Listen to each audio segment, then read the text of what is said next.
Welcome to the Red Booth Show. Today we have for you Nick Ferguson, veteran NFL player, and his wife Glady Ferguson, TV personality.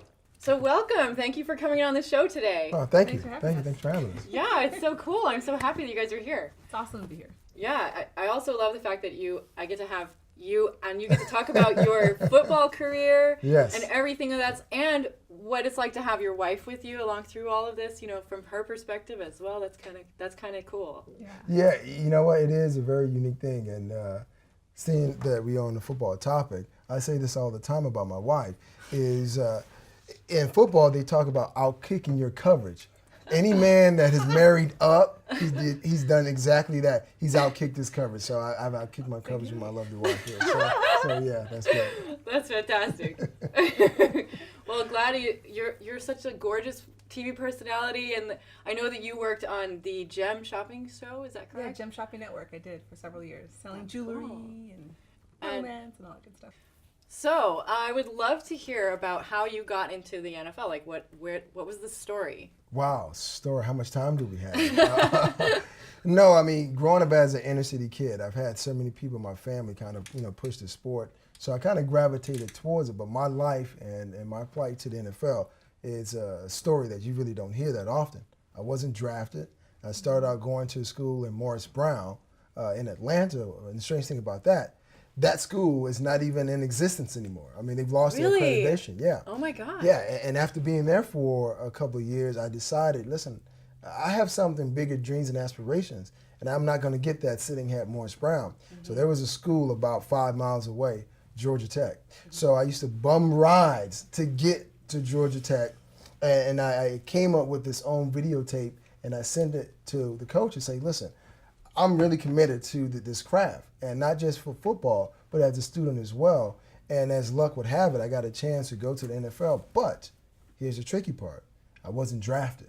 I was a free agent. So the fact that I played 10 years in the NFL and I was a free agent, that's an accomplishment within itself. So what was the first team that you were on? Well, when I look back on my career, especially when I first got into the league, like I said, I wasn't drafted. Cincinnati was the first team I actually signed with. I got injured with Cincinnati. But here's the strange thing about the NFL. The coaches always tell you, hey, listen, you have the opportunity to make this ball club. So even while you're hurt, you have to get back out there. So foolish me, being young, wanting to make a team, I went back out there with this injury. So it made me look bad. The coaches cut me. So from that, I journeyed up north, and going north, that's going to Canada, the CFL. How old were you when this happened? Wow, I think I was about 20 years old. Wow. So imagine I'm 20 years old. Is that the average age of the guys when they're on the team? Like, is that like kind of the starting age Yeah, range? there's some guys who, depending on their birthday or whatever, might start out a little younger, but that's kind of the average age. So you can't drink, you can't really get into any club, so you can only really focus on football, so which was great for me. That's good. Yeah. Wow. Okay, so you went from the Cincinnati. Yeah, And so like I was saying, I went from Cincinnati Bengals, being released because I was injured, to the CFL. And then from that, then I went over to the NFL Europe. Now, NFL Europe is no longer in existence. I know the NFL is trying to get teams back into the European area, but for me, that was groundbreaking for me. It gave me a chance to really show teams what I can do. So when you talk about, cutting your teeth, making, earning your bones, or however they want to phrase that, I had to do that. But I knew that if I wanted to have longevity in the NFL, I needed to do that and show teams that I can actually play this game. So. Wow. So you went over to Europe. So so they had that. What part of what country were you in? Well, for me, I was in Dusseldorf, Germany. Whoa. And if you've never been to Germany, you have to go. I mean, and I grew up a kid in the inner city. And I'll tell you something that no one knows about me. I love fashion. And as a kid, especially growing up in the city. Well, I can kind of tell. Well, thank you. I try. And I put this ensemble together by myself and not my wife. Oh, that's pretty impressive. That's pretty good. Yeah, but one thing I loved about Dusseldorf, they loved football. Mm-hmm. But more importantly, they knew how to dress. So for me, I was in heaven. A place where they love football, they knew how to dress, and it was a great time for me, especially in my career, and kind of gave me, the wherewithal to persevere with a lot of things. So I'm appreciative to the opportunity I was given in NFL Europe. Yeah, it did a lot for me. Wow, that's so cool. Yeah. And just so that I know, when did Glady come into the picture?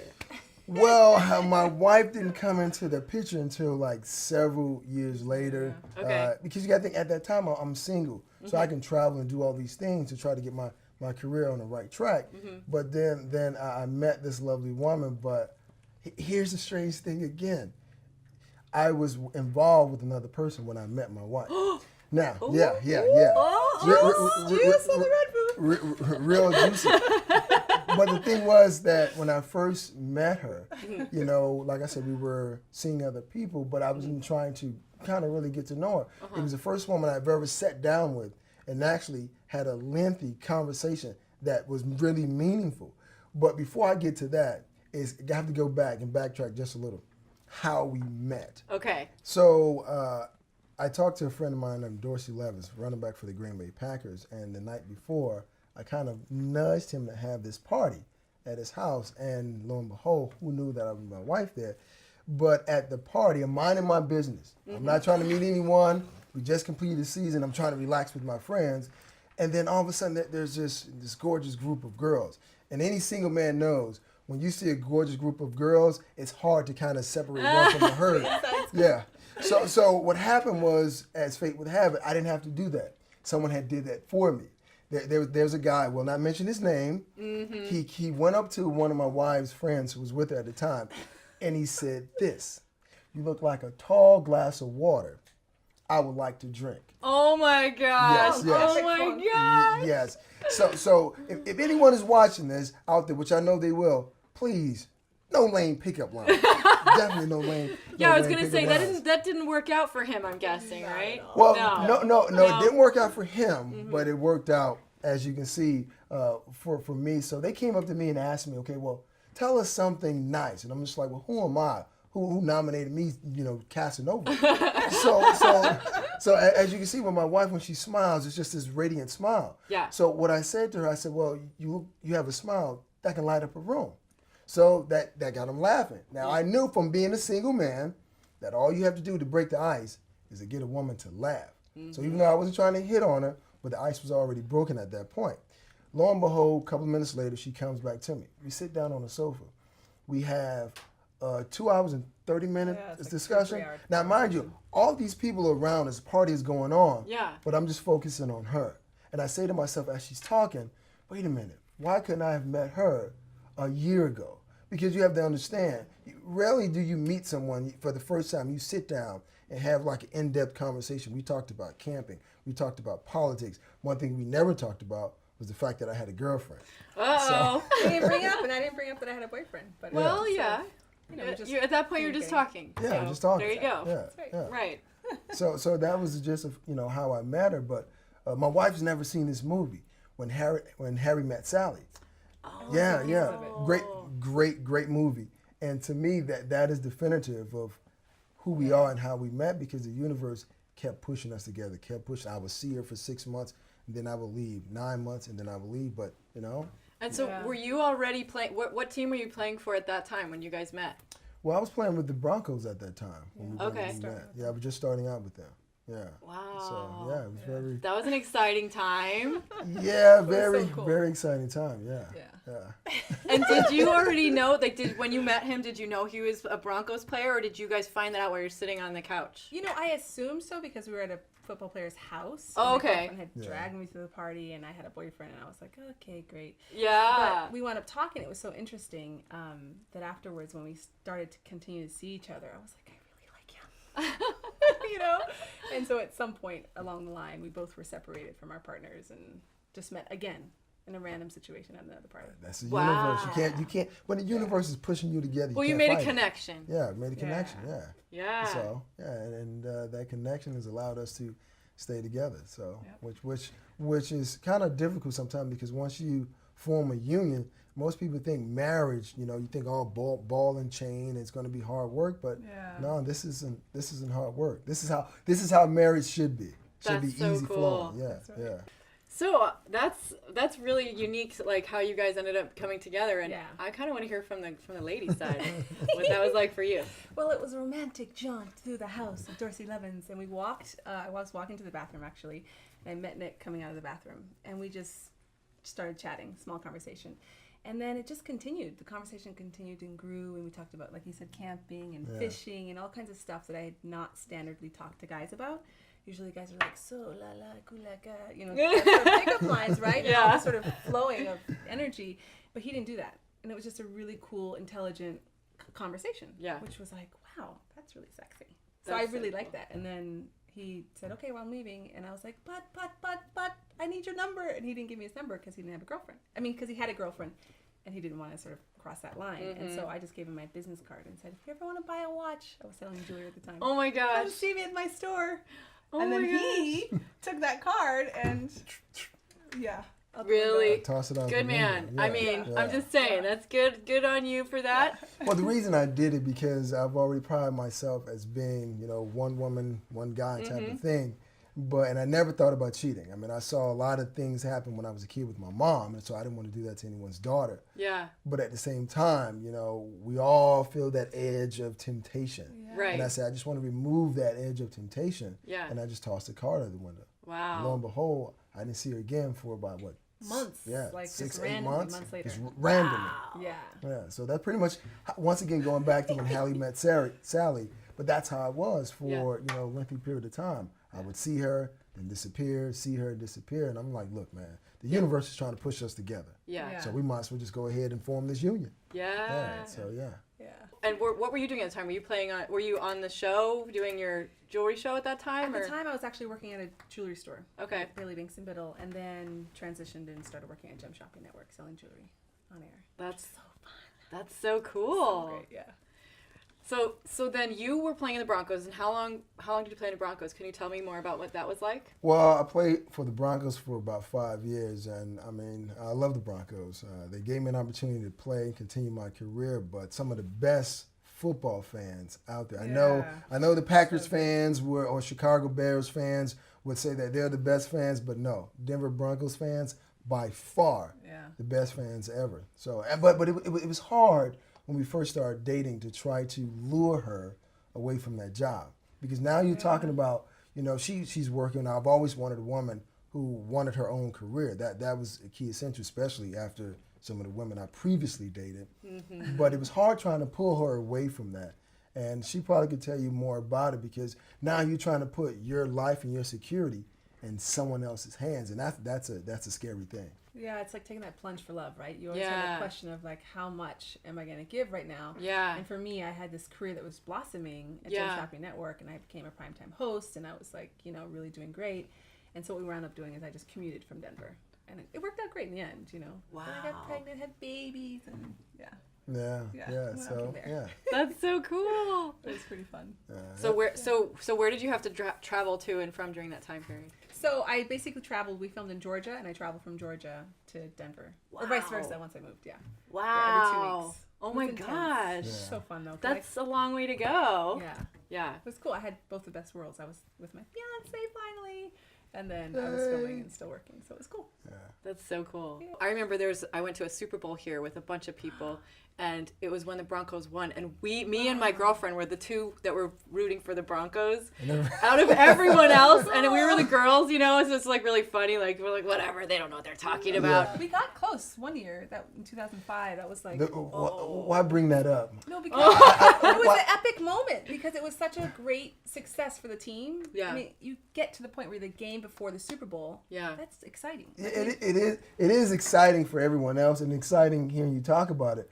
But because I had to go through it emotionally, it is hard. Every year the Super Bowl comes around, you know, it re-stimulates everything. Yeah. And I go back to that heartache of not winning or going to the Super Bowl. And after that, I didn't come back to Atlanta for about 2 weeks. Like, serious. I mean, as soon as we lost that game, I went right back into the gym, and I stayed in Denver for 2 weeks, because I couldn't believe. I mean, as an inner city kid, you dream of getting to that pinnacle, and then to watch it snatched away by the Pittsburgh Steelers.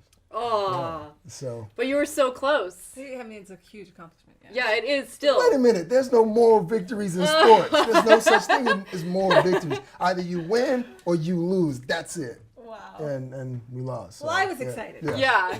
Yeah. So. I'm still happy about the fact that I got an opportunity to do that. So it was awesome. Cool. Yeah. That's still something that most people never get to experience even. Yeah. But I know what you mean. You want to be number one. You want to be the, Yeah. I mean, but I understand it. Growing up as a kid in Miami, I watched Dan Marino go to the Super Bowl his first year as a player. He played 13 years, never went back. So I know how much opportunity, meant for us. But the great thing I got out of that, other than being in that position, I beat the Patriots twice in one season, which was unheard of. Which was a big score. Yeah, Mr. Brady, yes, and his bunch. The Brady bunch? Yes. Nice. Oh my God. Yeah. Yeah, he's kind of cute. Anyway. Yeah. So. That's what Wait, but that is a good point about football. Right? Men in tights. You can't go wrong. Wait a minute. So wait a minute. Now you're saying was it the tights? Well, that was part of it, honey. That was part of it. Yeah. Oh, but I didn't know what a yard was or a down or any of that. But she knew that guys in tight pants, huh? My eyes were glued to the TV.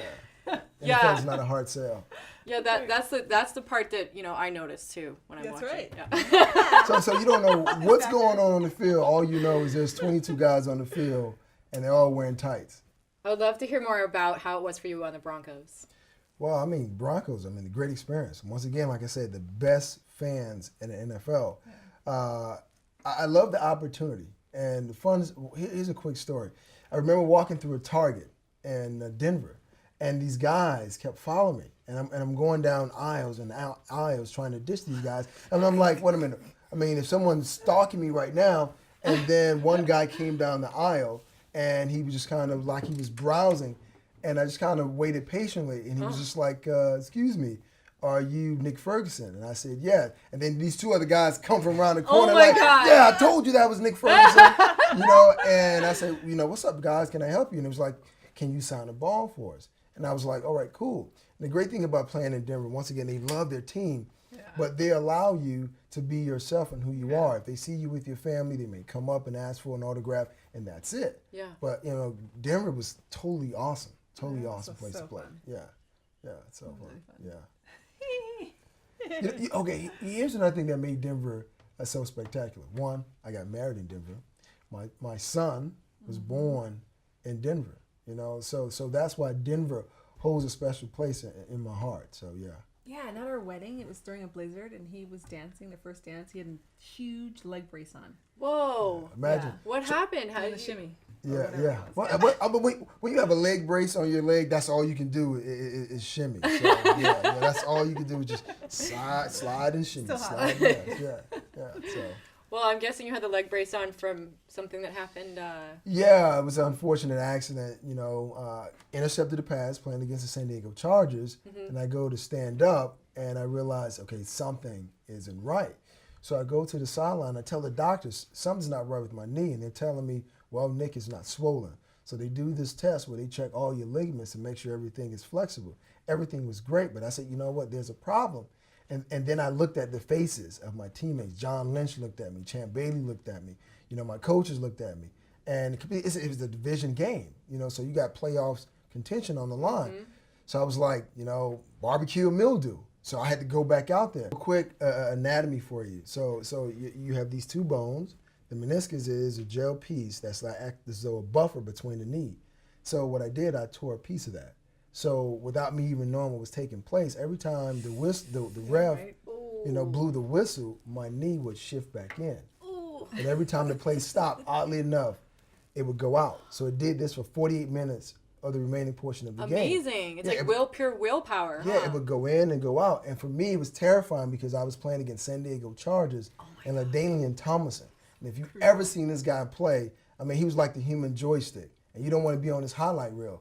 So thankfully, through the graces of God, my knee would shift back in. But there's only one person other than me that knew I was injured, and that's my coach. He called me into his office that next day, and he said, when did this happen? And I tried to, fluff and go around. He was like, I knew it was a problem. I said, how did you know? He said, well, usually you make these plays in the red zone area, and you miss the tackle. Because normally, I'm not a huge, big guy, but, I was solid on tackling. And when I missed the tackle on LaDainian Tomlinson, that's when he knew. Yeah. So to deal with the ordeal of looking at my teammates and being the man and trying to be tough and overcome this injury, it was really difficult because after surgery, You had to get surgery? yeah, I had to like, have surgery. within Yeah. like hours, like Yeah. like the next day. Oh my And I was God. pregnant and sick. I didn't even know he got hurt until after the game. We went to meet him in the tunnel, Uh-huh. and he had a huge leg brace on. I had no clue that he had even gotten hurt because he continued to play. I can only imagine that's really freaky. No, it is because as a player, and you played for, at that point, I think it was maybe 6 or 7 years at that point. You don't think about it. You think about the fact that, hey, nothing happens to me. Nothing can penetrate me. But at that point, when you get injured, now you puts a lot of things in perspective. Your longevity. What's going to happen next year? Is the team going to decide to move on away from me when the previous year they were talking about how high they were on me? So it takes a lot. And I know a lot of people don't really take this into consideration. You see guys on the field. There's a lot of things that happen in that week that you don't anticipate, but you see the final product on Sunday. And sometimes that's guys playing injured and hurt. Yeah. Now here's something for you, another term. There's a difference between being injured and being hurt. Now, if you are hurt, then okay, well, you're done. But if you're injured, then you can go wrap, they give you a shot, whatever, pills, and then you come back in. So that's what fans have to understand between being injured and being hurt, and that's happened to a lot of players. Yeah. Wow, so have you seen a lot of times where guys are pushed to play when they really shouldn't be playing? You know what? Yeah, you have to remember communication is verbal and communication is nonverbal. Sometimes you might have teammates and you might have a coach that might say, hey, listen, man, we need you to get back in there. And other times it's just a look. It's that look of hope and desperation. No words need to be said. Yeah. They just look at you. You want to play. You want to help. Yeah, you want to play. You want to, because as kids, it was always inbred in us and imprinted on us as kids, especially being men, that if a girl falls on the ground, just dust her off. But for a guy, no, it's get up, dust yourself off. Be tough. Yeah, be tough, and we don't cry. Yeah. So that mentality is still there as an NFL player. So once again, you get that. See, it's not the verbal communication you get, it's that nonverbal, where that look of disappointment. Well, I've heard that, the impact can cause concussions, and it's almost like a car accident, like the amount of impact that you're dealing with. And well, you know what? That's a great way to look at it, because I've spent a lot of time seeing a chiropractor on a Monday and a Thursday from those car crashes. But essentially, that's what it is. It is a car accident every single play. So you got to think. You got to think of those jarring hits. I mean, they take a toll on you. So that's why it's better to be the hammer opposed to being the nail. Yeah, you want to stay. Yeah. Wow. Did you ever have like a concussion or anything? That's I'm guessing that's common. Well, for me, there's one concussion that I actually am aware of. Mm-hmm. We were playing the Pittsburgh Steelers, and I think, fortunate, my wife, she didn't see it. Yeah, and it's this guy who has a reputation in the NFL as being a tough guy, but I don't consider him to be a tough guy. It's Hines Ward. I'll call his name. Oh, okay. Yeah, right. So he caught me on one of a routine play that you can go check YouTube. You can find him doing it to a lot of players. He waits for you, the defender, and you're not looking. And he comes back and hits you. So it was one of those plays. I was trying to track down Willie Parker at the time. He ran past me, stopped, and waited for me, and kind of smacked me in the side of my head. Now, the funny thing about it, once going back to that being a man type of situation, I got up, being very prideful. They were not gonna. Wasn't gonna allow them to carry me off the field. But the thing was, I could not put my left foot on the ground. What? Yeah, I could. If you watch the footage, you would think I was dancing because I kept trying to find the ground with my left foot. So it hit you that hard, like you really rang your bell. Yeah, because your equilibrium is thrown off. Wow. Balance and everything. So when I stood to my feet, I went to put my left foot down, but I couldn't feel the ground. So when I started to move, it's like watching a boxer, right? That was punch drunk. So when I went to move, my teammate had to grab me and hold me. Wow. Yeah. Gosh. So. I still haven't seen that play to this day. Yeah. I was in the airport. I didn't see it at all. Yeah. Thank God. She probably doesn't want to either. right. Yeah. No, well, I'm thankful that she didn't get a chance to see it, but more importantly, my mom didn't see it either. So Yeah. Wow. yeah, it's a tough business. It's brutal, and sometimes, once again, the nonverbal and verbal communication, and guys get back out there. Yeah. Put yourself in harm's way. Well, I'm guessing that they have a good medical plan, or how does that work? How is yeah? See, now, Interesting you bring that up. Yeah. Now you get into the crust of things. Well, with the NFL, after you retire, each guy has up to 5 years of health insurance. After that 5 years is up, you're on your own.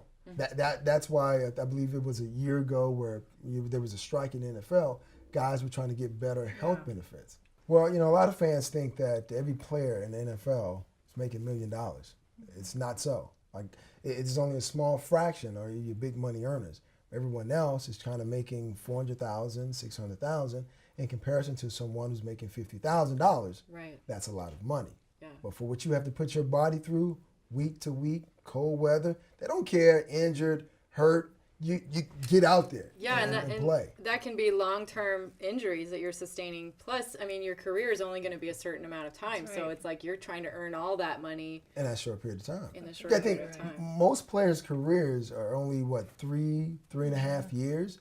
So to play a 6-year, 8-year, 10-year career. You played for 10 years. So you got to start. That's amazing. Right, so you're in good shape. I mean, thank you. Appreciate it. But you got to think about those car accidents start to pile up. And you're talking about insurance. 5 years after you're out of the game, you have insurance. That's 6, 7, 8, fend for yourself. Now, there's a lot of money that has been put aside for you, but after that runs out, you're pretty much on your own. So that's where a lot of those injuries start to come up as far as replacing knees, hips. Wow. But the biggest issue now. That's expensive surgery, too. Yeah, it's expensive surgery. Every 10 years. But the biggest thing that you can't replace is injuries to the brains. And that's why everyone is up in arms about concussions. Yeah. So, yeah. Well, I wanted to get some final, advice from you guys. Like, what do you have to say about other NFL players who have retired? And how it is now for them. Well, one, I'll start off by saying this: marry well. And the reason I say that when you look at the fact of what happens with a lot of players, you talk about losing their money after they finish playing, divorce, kids. You want to start off first there, making sure you marry well. Then also take care of your investments. Make sure you know the people who are looking after your money. Yes. Don't give anyone the power of attorney. But the biggest thing is plan. Have something or an avenue that you want to go into after you finish playing. I mean, if you keep things in that order, you should be all right after everything is finished. Thank you so much for watching Nick and Glady Ferguson on The Red Bull!